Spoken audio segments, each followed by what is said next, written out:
Today on the Bar Business Podcast, discover why the 5 baseline metrics you need to calculate this week will reveal more about your bar's profitability than the last 6 months of guessing. Learn the 3-goal framework bar owners actually complete versus the 10-goal plan that gets abandoned by February. And uncover the quarterly planning systems that separate bars with good growth from those that are stagnant. Hello and welcome to the Bar Business Podcast, where we help bar owners increase profits, attract loyal guests, and simplify operations so you can avoid burnout and finally enjoy your life outside of your bar. I'm your host, Chris Schneider, the Bar Business Coach. So today on the Bar Business Podcast, we are diving into 2026 planning. Why? Because it's December of 2025. I know this is a busy month, but one of the things that should be making us busy this month is planning what we're going to do next year. So we're going to talk about how to do a business planning session. This is, if you hired me, we would go through this process for end of year planning.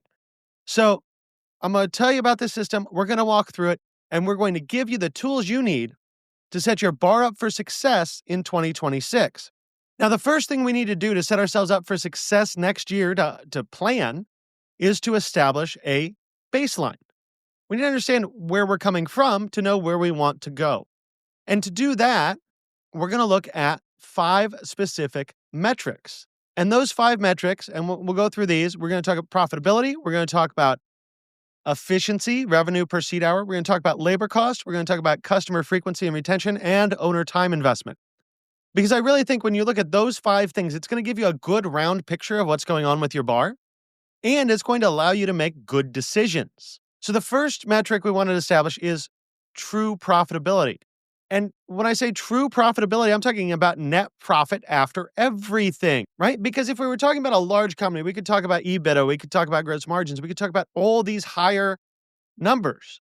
But if you're a bar owner, all that really matters to you is, what am I taking home at the end of the year?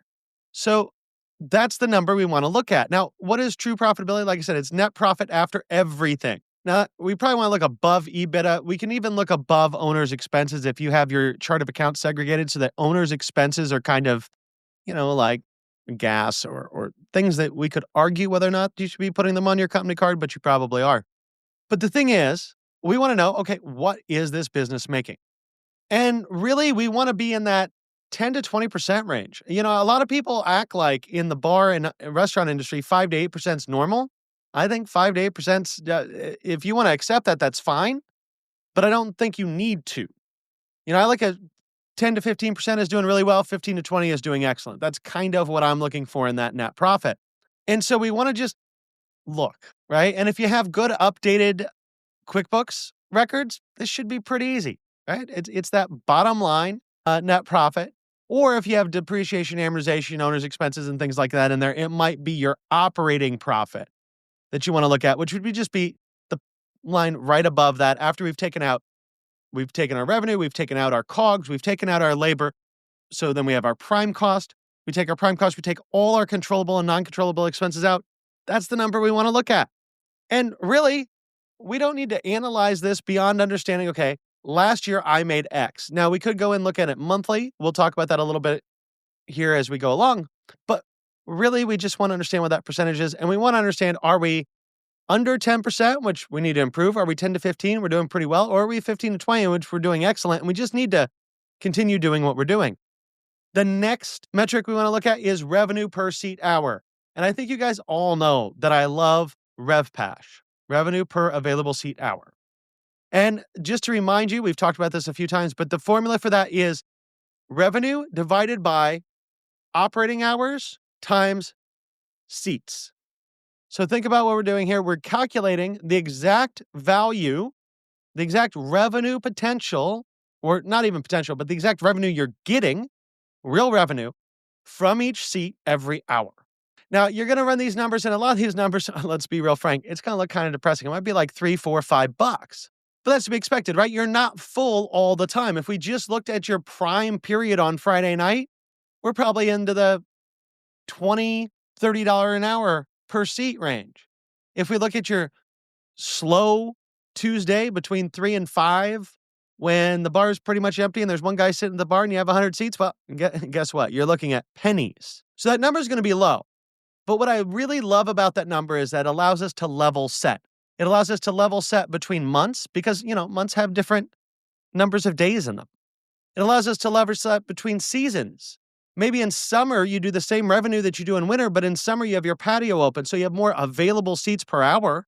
And so in winter, you're actually more profitable on a per seat basis, or you have more revenue on a per seat basis. We want to understand this.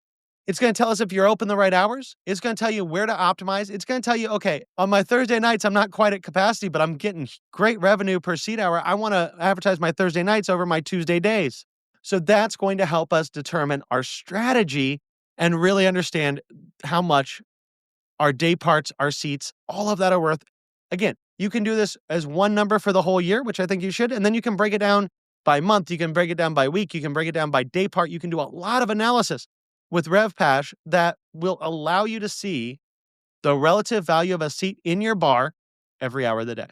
The next metric we want to look at is labor cost percentage. So total labor cost divided by revenue times 100. Simple equation. Labor cost divided by revenue times 100.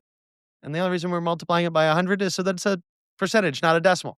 Now, the thing that I said there first, though, and this is the part that I see a lot of people get wrong, total labor cost. Total labor cost is not what gets drafted out of your bank account necessarily by your payroll company. Total labor cost is not what your employees get paid. It's what your employees get paid plus employer taxes, plus work comp, plus benefits, plus employee meals potentially. I mean, you can include a lot in there. There's some wiggle room when you get to things like employee meals.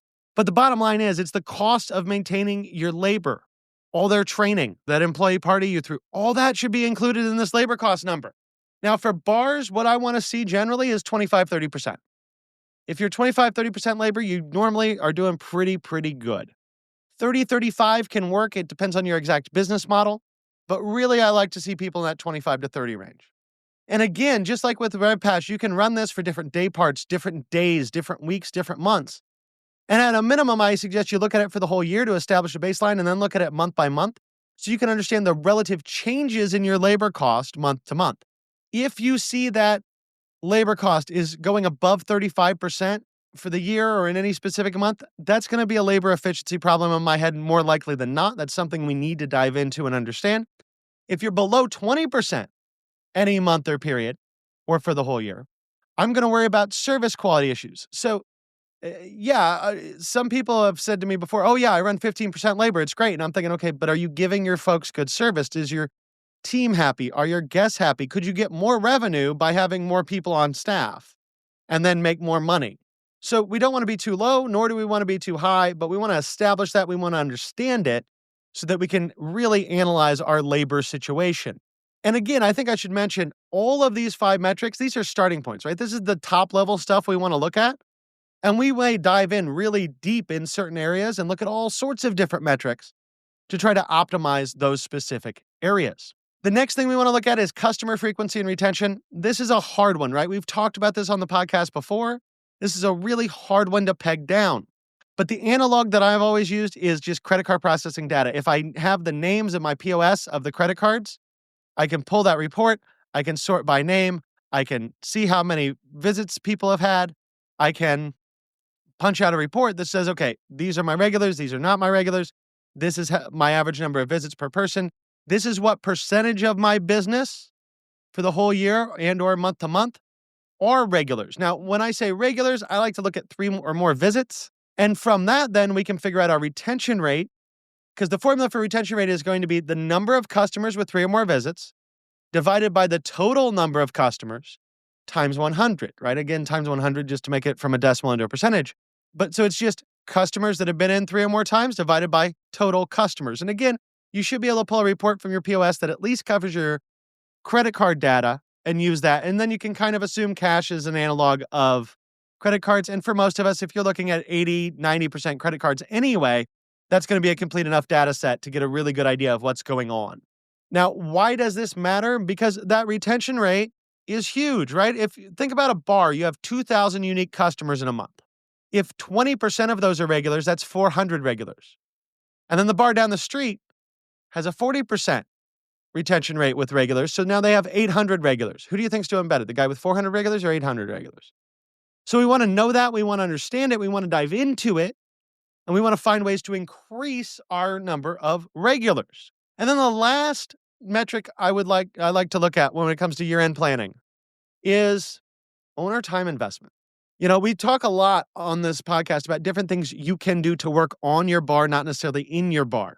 I always have said that I think owners' time is better spent doing KPIs, math, things like that, than it is cooking food or slinging drinks. Now, we all do that sometimes as owners. I know I did. But that doesn't mean that should be our default operating position. But owner time investment is also important because you need to look at how much time you're spending in your bar and say, okay, is this actually reasonable? If you're there 80 to 100 hours a week, yeah, okay, first year, that's a given. But if you're on year 4 or 5 of being there 80 to 100 hours a week, your productivity is not going to be great. Your brain's not going to work as well. So it's a law of diminishing return here that we need to be aware of.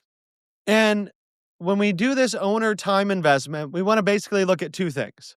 How much were you there? So just total hours. Then we want to look at how much of that time was spent working on your bar. So strategy, plan, and growth. And how much time was spent working in your bar. I think we all, like I said, we all work in the bar sometimes. So 20%, 80-20 on that, I think is a reasonable split that I would expect to see. But we want to make sure that you're spending at least as much time working on your bar as in your bar. And then we're going to calculate, and this is the scary part, your effective annual rate. Now, if you worked 60 hours a week, and let's say you made $75,000 in profit last year, that means your time is worth $24 an hour. I bet you somebody in your kitchen's making close to that. It's kind of brutally painful. But that's what we need to look at is how much are you making per hour?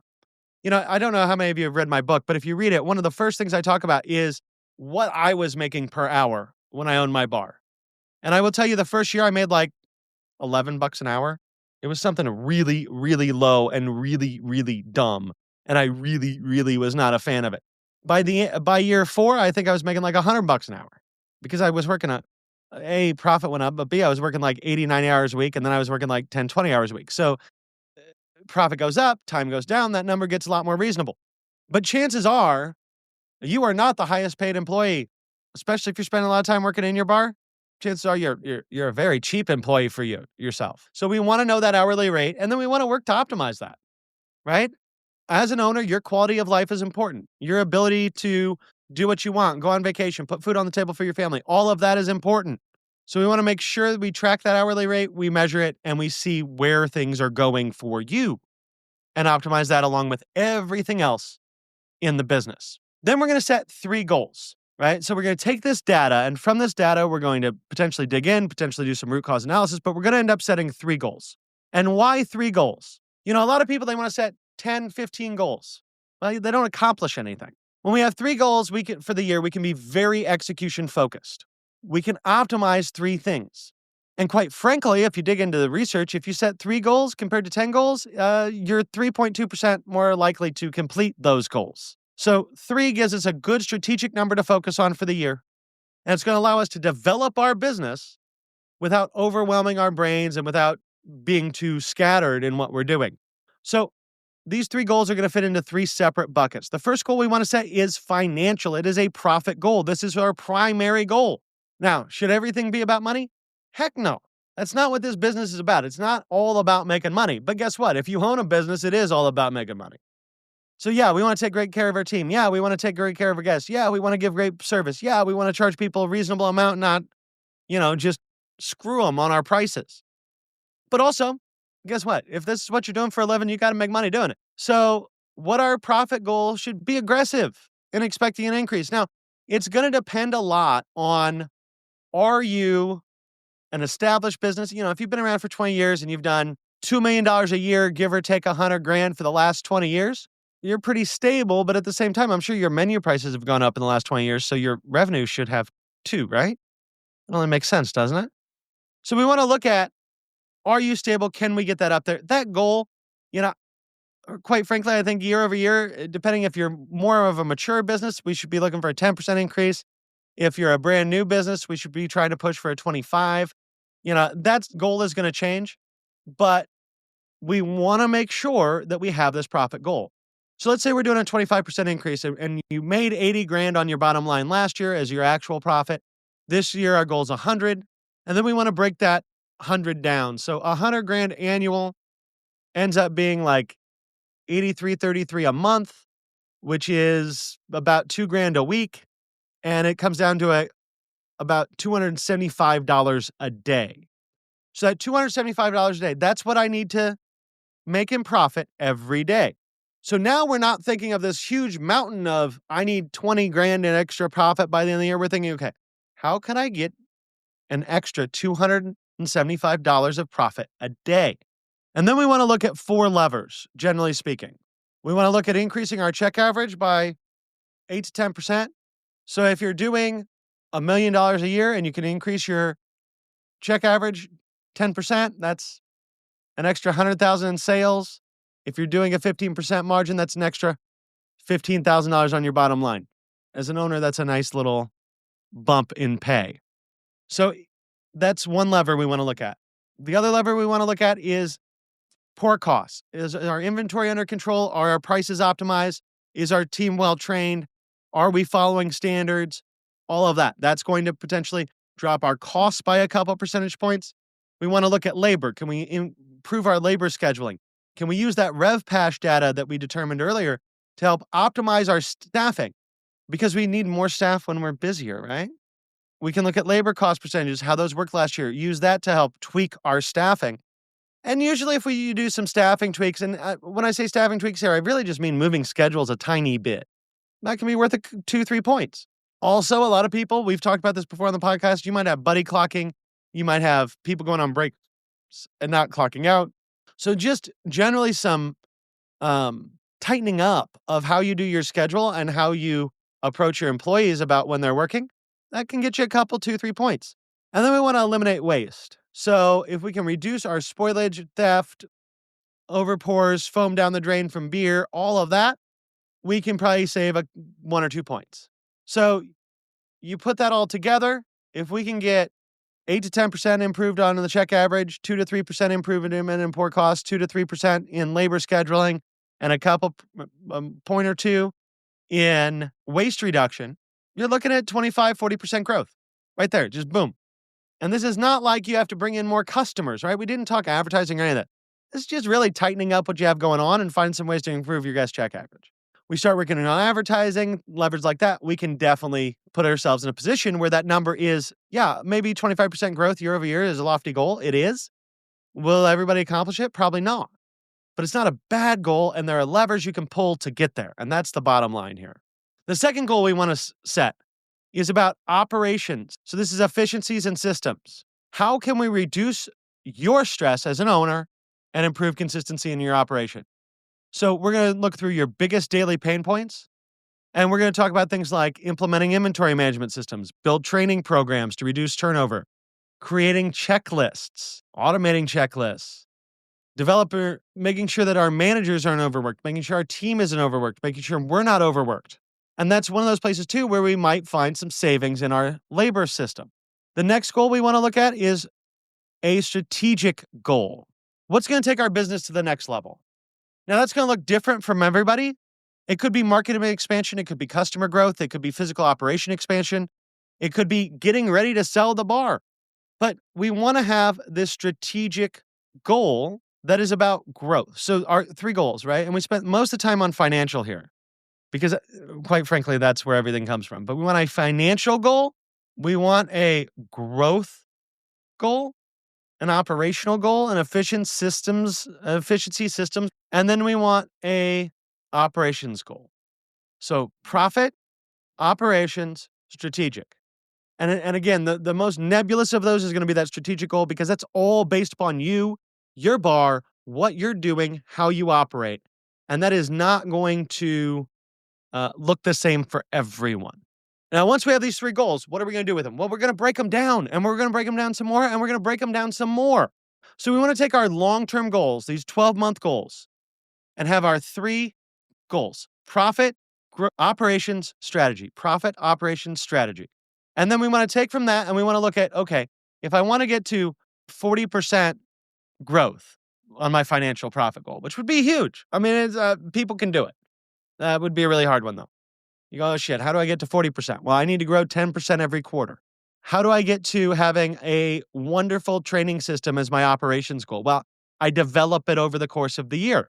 So we have these long-term goals that we're getting to, and now we want to break those long-term goals down into quarterly benchmarks. So in order to hit this goal of having all my training done and having a complex training system at the end of the year, each quarter, I'm going to have to take a step towards that.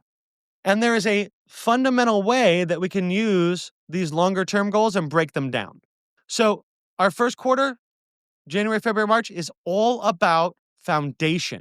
January, we want to make sure that our books are right. We want to implement tracking systems for our goals. We want to start training our staff on what our goals are, bringing it up to them, showing them where we're going this year.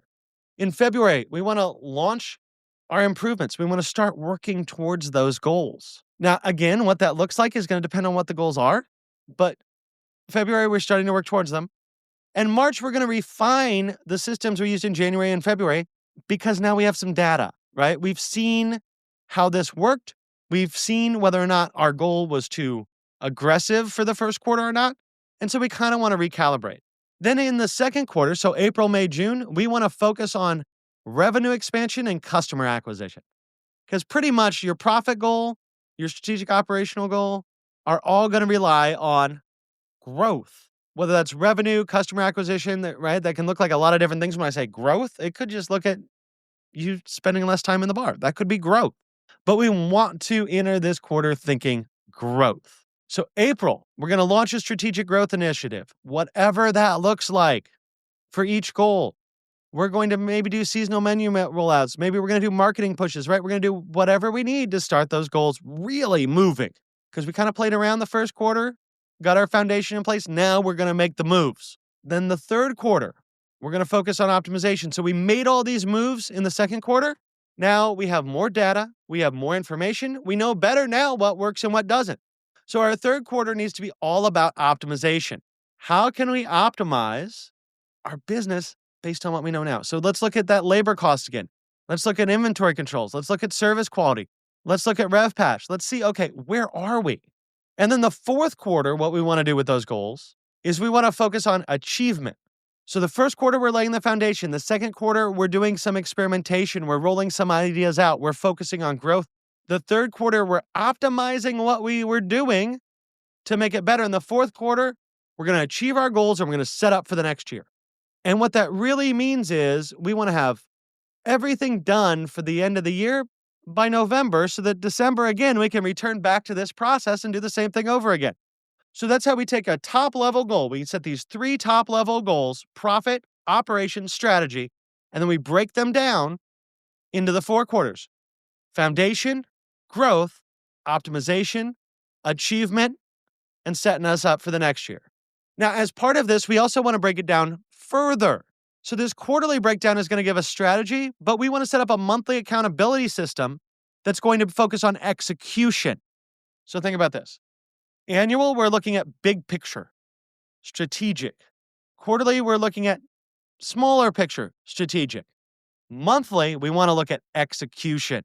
So we want dashboards towards our goals. We want to know whether or not we're making progress. We want to have the right KPIs identified to understand, are we moving towards or away from this goal?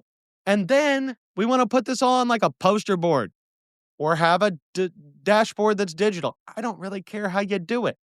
But we want to be able to identify, are we hitting our goals or not? Are we on track or are we not? A lot of people like to use a traffic light system, especially, and I like to do this on like a poster board. Like I'm kind of old school with these, but that way it's in your face every day if it's a poster board in your office that's on the wall. Are we progressing towards these goals? Where are we? And then we're going to use this traffic light system. So green, we're on track. Yellow, we're behind but recoverable. Red, we're significantly behind. We have an issue. Quite frankly, I don't often use yellow. We're either hitting our metric or we're not hitting our metric. Green, red, totally binary. And whatever's red, that's where we get in and we do some of that lean management root cause analysis. We ask the 5 whys, we do the fishbone diagrams, and then we develop out plans to turn that red into a green while still managing our goals. If you can't tell here, what are we doing? At the end of the day, we're setting a couple goals. We're bringing this down tight so that we're looking at monthly execution for those goals. And then we're saying, are we hitting them or not? And if we're not hitting them, we make a plan. We figure out why and we make a plan. The system adapts as you use it. It's going to adapt to what's going on the ground every single freaking month. And this is how you get to your goals, by constantly looking at them, figuring out why you're not achieving them, and putting yourself on track. So this red-green piece is really important. One thing though, this is a note of caution. Red is not bad. Not hitting your goal is not bad. Does it mean that things are going the way you want them to? No. Does it mean you should go around and cuss people out and yell at them and get all angry about it? Absolutely freaking not. When we have a goal we're not meeting, that is just an opportunity for us to do better. And I think there's a lot of power to words, right? We've talked about that before. That's why I always talk about guest, not customer. But when we're talking about goals and hitting our goals, when we're not hitting a goal, we have opportunities for improvement. We don't have failure. If you paint it as failure, you, your team, your managers, none of you are going to be incentivized because you're going to be, oh, we failed. This sucks. No, don't take it as failure. Take it as a kick in the ass to get yourself back on track and an opportunity to be better in the future. So to wrap us up for today, annual planning in a nutshell. Calculate your 5 baseline metrics, because that's a lot of what you need to analyze and set your goals. Set your 3 goals: a profit goal, an operations goal, a strategic goal. Profit, literally, how much money is on the bottom line? Can I make that bigger? Operations, training, staffing, scheduling, standards, procedures, whatever you need to do in that space to achieve what you need to achieve, and a strategic goal. And that strategic goal could be a lot of different things depending on what you want it to be. So I would challenge all of you this week, because towards the end of this month, it's going to get crazy. You know that. I know that. This week, sit down, do your 5 baseline metrics. Next week, come up with your 3 goals. And then, once you have those 3 goals, come up with your Q1 priorities and come up with your January action items. That way you can hit the ground January 1st running, not running towards, oh, I wish this was better, not running towards like we all do with a freaking New Year's resolution. Oh man, I'm fat. I should lose some weight. No. We're not doing anything soft like that. We're not doing anything where we don't have defined answers. Follow the process. You set yourself up so that January 1, you hit the ground and you go, okay, I need to increase my guest check average by 75 cents and I need to decrease my food cost by 2%. Then you have achievable, actionable, smart goals that you can hit to improve your business and make your life better. That about wraps it up for today. If you enjoyed today's insights, make sure you like, subscribe, and leave a review. If you are ready to take your bar to the next level, schedule a strategy session with me by clicking the link in the show notes below. Until next time, have a great day, and we will talk again later.